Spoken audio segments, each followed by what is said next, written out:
پورے مکے دا عہدہ دے کے آ گیا ہے تے کی کہنے نے سیدنا نافع آخری بات سیدنا نافع رضی اللہ عنہ کہنے نے انہو قارئن لکتاب اللہ اللہ دے قرآن دا قاری ہے سو فبدوت شخصا آخر كي أتفاخر وظننت.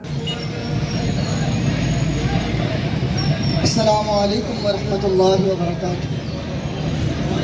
نحمده ونصلي على رسوله الكريم. اما بعد فاعوذ بالله السميع العليم من الشيطان الرجيم. بسم الله الرحمن الرحيم.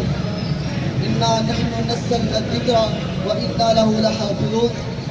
میرے بھائیوں، سویڈن میں جو قرآن کریم کی بے حرمتی کی گئی ہے، ہم اس کے خلاف آواز اٹھانے کے لیے آج ادھر جمع ہوئے ہیں. میرے بھائیوں، یہ بات یاد رکھنا، امام احمد بن حنبل رحمہ اللہ ان کے دور میں ایک کہا گیا کہ قرآن مخلوق ہے. امام احمد بن حنبل اس وقت ڈٹ کے کھڑے ہو گئے. وقت کے بادشاہ نے فوج پیچھے لگا دی اور کہا کہ یہ کام ٹھیک نہیں.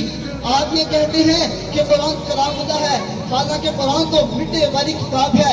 امام احمد بن حنبل رحمہ اللہ نے کوڑے کھانے گوارا کر لیے، لیکن اس بات سے پیچھے نہ ہٹے کہ قرآن کو مخلوق کہا جائے. قرآن کی حفاظت کے لیے اس وقت امام احمد بن حنبل نے کوڑے کھا کر قرآن کی حفاظت کی. آج ہمیں چاہیے ہم اس سڑک کو چاہے بلاک کریں، جو مرضی کریں، لیکن ہم حکومت کی طرف یہ بات پہنچا دینا چاہتے ہیں کہ قرآن کے خلاف جو بھی اٹھا، انگریز دور میں اگر قرآن کو جلانے کی کوشش کی گئی تو اس مسجد میں بیٹھے قاری قرآن نے کہا کہ آؤ تم قرآن کو ایک گدے میں جو جمع ہے اس کو جلا دینا چاہتے ہو. اس نے حافظ کو بلایا، وہ آیا اور اس نے کہا کہ قرآن کریم شروع کرو. اس حافظ نے پہلا پارہ سنا دیا. آہستہ آہستہ انگریز نے جب دیکھا کہ ہم نے قرآن کو ایک کتاب کی شکل میں جو گدے میں مستقل طور پر بند کر دیا گیا، ہم نے اس کو تو جلا دیا، لیکن حافظ کے دل سے ہم قرآن کو کیسے نکال سکتے ہیں؟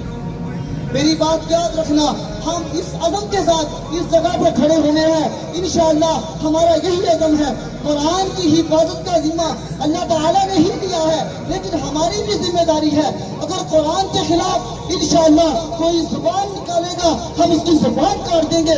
اگر قرآن کے خلاف کوئی ہاتھ نکالے گا ہم اس کا ہاتھ کاٹ دیں گے. انشاءاللہ مر جائیں گے، مٹ جائیں گے، لیکن رب کے قرآن پر کسی قسم کی انشاءاللہ آنچ آنے نہیں دیں گے. اللہ تعالیٰ مجھے اور آپ کو قرآن کا دفاع کرنے کی توفیق عطا فرمائے. وما علینا الا البلاغ المبین.